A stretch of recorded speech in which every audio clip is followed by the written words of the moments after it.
நீ தீயா இல்லை தென்றலா? அத்தியாயம் 5. தன் அலைபேசியில் வந்திருந்த நம்பரை பார்த்ததும் மது நடுநடுங்கி போனாள். இவன் எதுக்கு இப்போ நமக்கு ஃபோன் பண்ணுறான்? இப்போ அட்டன் பண்ணி பேசலாமா வேண்டாமா என்று யோசித்தவள், சரி என்னதான் சொல்கிறான்னு கேட்போம் என்று சொல்லி அழைப்பை அட்டென்ட் செய்து காதில் வைத்தாள். என்று எடுத்து இடுப்பிலேயே கேட்டான் அவன். நீங்க எதுக்கு எப்போ எனக்கு ஃபோன் பண்ணீங்க என்று கேட்டாள் மது. உங்க அக்கா இறந்த 4 வருஷத்துக்கு அப்புறம் நான் உனக்கு ஃபோன் பண்றேன். இன்னும் என் நம்பரை அழிக்காம அப்படியே வச்சிருக்கியா? நான் யாருன்னு உனக்கு தெரிஞ்சிடுச்சா என்று அவன் கேட்க, தெரியும், என் அக்காவை கொலை பண்ணின பாவிதானே நீ என்று மது சொல்ல,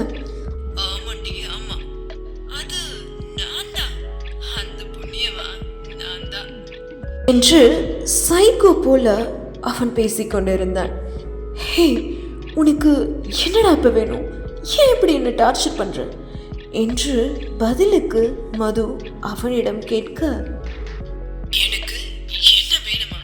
உன்னோட உயிரும் உன்னை காதலிக்கிறேன்னு சொல்லி காதல கவிதையா காலையில சொன்னானே, அவனோட உயிரும் வேணும், தருவியா என்று அவன் சொல்ல, அவன் சொன்னதை கேட்டு அதிர்ச்சியில் உறைந்தாள் மது. என்னடி மது, பேச்சையே காணோம். இது பாரு, என் அண்ணன் உன்னோட அக்காட்ட காதல சொன்னான். உன்ன மாதிரி உங்க அக்காவும் காதலிக்கலன்னு சொல்லியிருந்தா பரவாயில்ல. அத்தனை பேருக்கு முன்னாடி செருப்ப கலட்டி என் அண்ணனை அடிச்சான். அந்த அவமானம் தாங்காம அவன் தூக்குல தொங்கிட்டான். என் அண்ணன் செத்தது தாங்காம என் அம்மாவும் நெஞ்சு வழியில செத்துட்டாங்க. இப்போ யாரும் இல்லாத அனாதையா நான் நிக்கிறேன். அதுக்கு பழி வாங்கத்தான் கல்யாணம் ஆன 3 மாசத்துல உங்க அக்காவையும் அவ புருஷனையும் லாரியை ஏத்தி கொன்ன. இப்போ நீயும் சந்தோஷமா இருக்க கூடாது. உங்க அக்கானால என் அண்ணனை இழந்தேன், நான் என் அம்மாவையும் சேர்த்து இழந்தேன். உங்க அக்கா பண்ணதுக்கு உன்னைய நான் பழி வாங்க போறேன். நீ எவனையும் காதலிக்க கூடாது, எவனையும் கல்யாணமும் பண்ணக்கூடாது. நீ அப்படியே கல்யாணம் பண்ணனாலும் இப்போ உங்க அக்கானால அனாதையா நிக்கிறேனே, என்னதான் நீ கல்யாணம் பண்ணணும்டி மது என்று அவன் சொல்ல, சீ, வாய மூடு, நீ மிரட்டுறதுக்கு எல்லாம் பயப்படுற ஆளு நான் இல்லை என்று மது உரைக்க சொன்னாள். என்ன, பயப்பட மாட்டியா? பயப்பட மாட்டியா? கார் பிரேக் ஒயரு உன் ஆஸ்த நாயக ராகவன் வாங்கின புது கார்ல கார் பிரேக் ஒயர் அறுந்து போச்சு. எப்படி அதை பண்ணினது நான் தாண்டி என்று அவன் வில்லத்தனமாய் சிரித்துக் கொண்டே சொல்ல, அதிர்ச்சியில் உறைந்து போனாள் மது. என்னடா சொல்ற? பிரேக் ஒயரை கட் பண்ணது நீயா என்று மது கேட்க, ஆமாண்டி மதுக்குட்டி, நானே தான். என்னன்னு உனக்கு சொல்லட்டுமா? இன்னைக்கு ஆசை நாயகன் காதலன் ராகவன் உன்னோட அப்பார்ட்மெண்ட்டுக்கு 10 கிலோமீட்டர் தள்ளி ஒரு கோயில் இருக்குல்ல, அந்த அம்மன் கோயில்ல அங்க தீ மிதிக்க போறானா. அவன் தீ மிதிக்கும் போது அப்படியே அவன் எரிஞ்ச அந்த இடத்துலயே சாம்பல் ஆயிடுவான். அவனுக்கு ஊத்த போற மஞ்சள் தண்ணியில கெமிக்கலை கலந்து வச்சிருக்கேன். கடைசியா அவன் காதலனை பார்க்கணும்னா போய் பார்த்துக்கடி. ராட்சசா, என்னடா சொல்ற? நீ என்ன சொல்ற? நீ சொன்ன மாதிரி அப்படியெல்லாம் எதுவும் நடக்காது என்று மது சொல்ல, ராட்சசனா? நானா? இதுவும் நல்லா இருக்கே. நான் சொன்னத நம்ப முடியலையா? போ, நேரா போ, அந்த கோயில போய் பாரு என்ன நடக்குதுன்னு, என்ன நடந்துட்டு இருக்குன்னு. அப்போ உனக்கு தெரியும். ஐயோ ஐயோ, இன்னைக்கு உன் காதல சாக போறான்டி, சாக போறான். சரி, நான் அப்புறம் பேசுறேன். போய் முதல்ல கோயில போய் உன் காதல எரியறத கண்குளிர பாருடி என்று சொல்லிவிட்டு போனை வைத்து விட்டான் அந்த ராட்சசன். உடனே வாசுவிற்கு போன் செய்தாள் மது. அண்ணா, எங்க இருக்கீங்க என்று வாசுவிடம் மது கேட்க, நம்ம ஆஃபீஸில் தாம்மா, ஒரு மீட்டிங்கில் இருக்கேன் என்று வாசு சொல்ல, அவரு அவர் எங்கே இருக்காருங்கண்ணா என்று மது கேட்க, அவனும் எங்கேதாம்மா இருக்கான், மீட்டிங்கில் இருக்கான் என்று வாசு சொல்ல, மதுவின் குரலில் இருந்த பதட்டத்தை கணித்த வாசு, ஏதாவது பிரச்சனையாம்மா, பதட்டமாக இருக்க என்று கேட்டான். அப்படியெல்லாம் ஒன்றும் இல்லைண்ணா, சும்மா தான் கூப்பிட்டேன், வைக்கிறேண்ணா என்று ஃபோனை வைத்து விட்டார் மது. அவர் ஆஃபீஸில் இருக்காரு, ஆனால் கோயிலில் இருக்காருன்னு இவன் சொல்கிறான் என்று கைகளை பிசைந்தபடி நின்று கொண்டிருந்தாள் மது. தனது அறையில் இருந்து ஹாலிற்கு வந்த மது சோபாவில் அமர்ந்தாள்.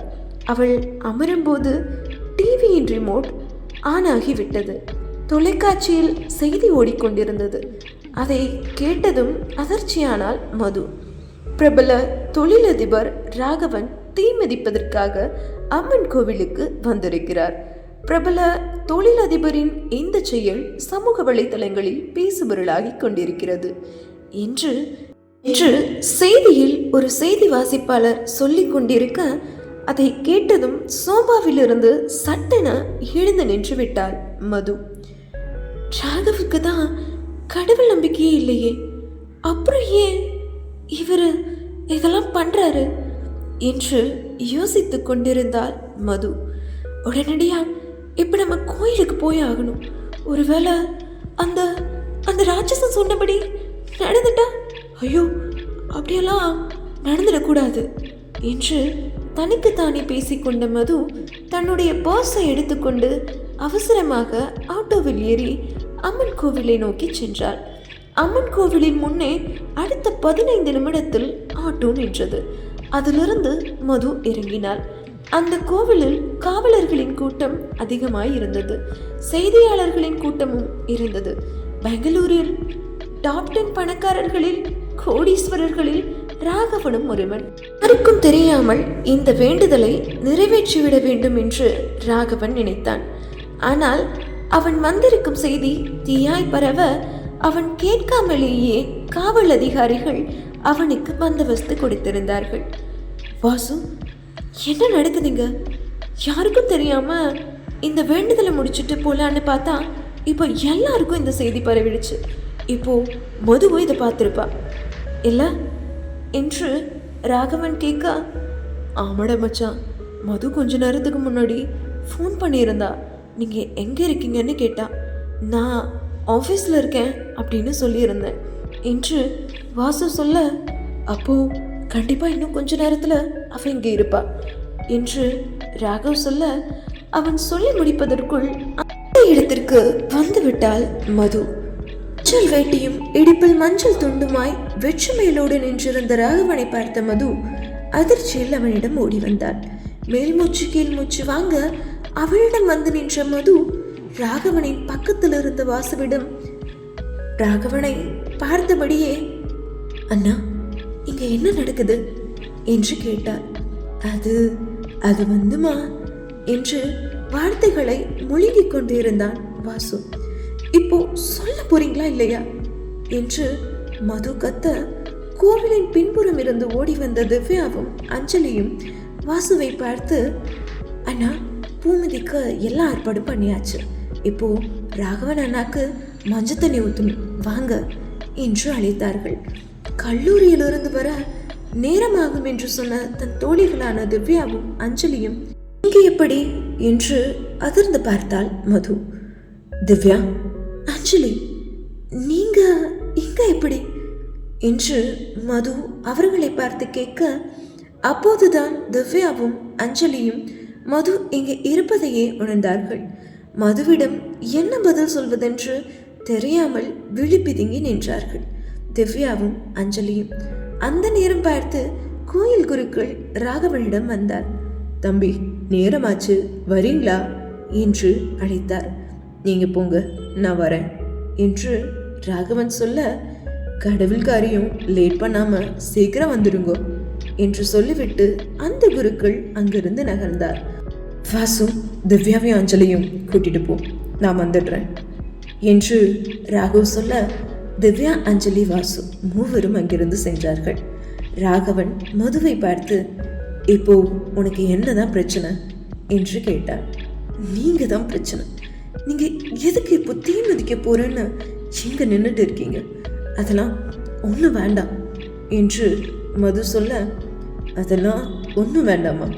என் மேலே நீ ரொம்ப அக்கறையாக இருக்கியா? என் மேலே இந்த உலகத்தில் அக்கறை கட்ட யாரும் இல்லை. சும்மா அக்கறை கட்ட மாதிரி நடிக்காத என்று ராகவன் சொல்ல, ராகவன் சொன்ன சொற்கள் எல்லாம் மதுவின் இதயத்தில் ஈட்டியாய் பாய்ந்தது. ராகவன், ப்ளீஸ் வேண்டாம், சொன்னா கேளுங்க. உங்களுக்கு தான் கடவுள் மேலே நம்பிக்கையே இல்லையே, அப்புறம் எதுக்கு இதெல்லாம் பண்ணுறீங்க என்று மது கேட்க, எனக்கு நம்பிக்கை இல்லை. ஆனால் நான் கேட்ட உடனே அந்த அம்மன் ஒரு விஷயத்த செஞ்சு கொடுத்துருச்சு. அப்போது நான் சொன்னதை அந்த அம்மனுக்கு செஞ்சு கொடுக்கணும் தானே. நான் சொன்ன வார்த்தையை எப்பவும் மீற மாட்டேன் என்று மதுவின் கண்களை ஆழமாய் பார்த்து ராகவன் சொல்ல, மற்றும் புரியாமல் விழித்து கொண்டிருந்தாள் மது. சில நொடிகள் மது அமைதி காக்க, அந்த நேரம் ராகவ் அங்கிருந்து சென்று விட்டான்.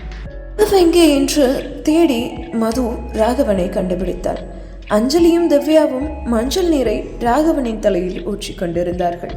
ராகவன் எவ்வளவு சொன்னாலும் கேட்க மாட்டான் என்பதை உணர்ந்த மது ராகவனை ஊட்டியபடி உரசி ஓடி சென்று நின்றாள். அவன் தலையில் விழுந்த மஞ்சள் நீர் மதுவின் மேலும் பட்டது. மதுவும் முழுதாய் நடந்து விட்டாள். என்ன பண்ற மது என்று திவ்யா கேட்க, ஒன்றும் பேசாமல் அமைதியாயிருந்தாள் மது. மது, என்னடி பண்ற? எங்க ஏண்டி நிக்கிற? திவ்யா கேட்கிற கேள்விக்கு பதில் சொல்லு என்று கேட்டாள் அஞ்சலி. தன் முகத்தில் வழிந்த மஞ்சள் நீரை துடைத்த மது அஞ்சலியையும் திவ்யாவையும் பார்த்து, நானும் தீ மிதிக்க போறேன் என்று சொன்னார். இதை கேட்டு வாசுவும் அஞ்சலியும் திவ்யாவும் ஷாக்காகி நின்றார்கள். ஆனால் ராகவனின் முகத்தில் பெரிய அதிர்ச்சி ஒன்றுமில்லை. ஏனென்றால் தன்னை காப்பாற்ற, தன்னை தடுக்க மது எவ்வளவு தூரத்திற்கு வேண்டுமானாலும் செல்வாள் என்பது ராகவனுக்கு தெரியும். இந்த கதையில் என்னவெல்லாம் நடக்கப் போகிறது என்பதை நாம் அடுத்த அத்தியாயத்தில் பார்ப்போம். மறவாமல் இந்த கதை எப்படி இருக்கிறது என்ற உங்கள் கருத்துக்களை கமெண்ட் பாக்ஸில் பதிவிடுங்கள். நாளைய அத்தியாயத்தில் மீண்டும் சந்திப்போம். நன்றி, வணக்கம்.